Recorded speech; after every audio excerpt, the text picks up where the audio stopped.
ప్రభు తప్పకుండా నీకే ఇస్తాడు. చూడండి, దావీదును దేవుడు హెచ్చించాలనుకున్నాడు. హెచ్చించాలని చెప్పి వానందరి సహోదరులందరి ఎదుట అతనికి అభిషేకం చేసిన రాయబడి. మరి వాళ్ళు ఏమైనా ఆపగలిగారా? వాళ్ళు ఏమన్నా అభిషేకాన్ని దొంగిలించగలిగారా? ఎవ్వరూ దొంగిలించలేనిది, ఎవ్వరూ వాటిని తీసుకోలేనిది ప్రభు నీకు ప్రత్యేకంగా అనుగ్రహిస్తాడు. ఆశీర్వాదాన్ని ఎవ్వరూ దొంగిలించలేరండి. మనం అనుకుంటాం చాలా విషయాల్లో, వాళ్ళ మీద కోపడతాం, వీళ్ళ మీద కోపడతాం.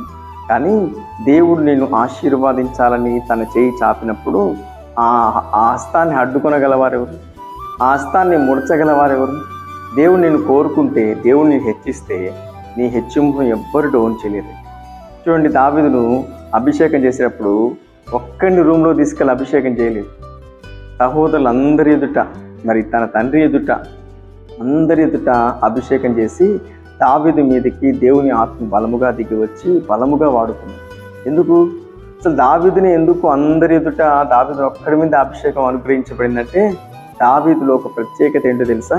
ఎప్పుడూ ఘనపరిచే స్వభావం, ఎప్పుడూ తన దేవుణ్ణి సంతోషపరిచే స్వభావం, ఎప్పుడు తన దేవుణ్ణి నిత్యము స్తుతించే స్వభావం. ఇవి దావీదులో ప్రత్యేకంగా ఉన్నాయి కాబట్టి అందుకే దావీదును కోరుకున్నాడు, సింహాసనం ఎక్కించాడు. ఈరోజు నీ కుటుంబం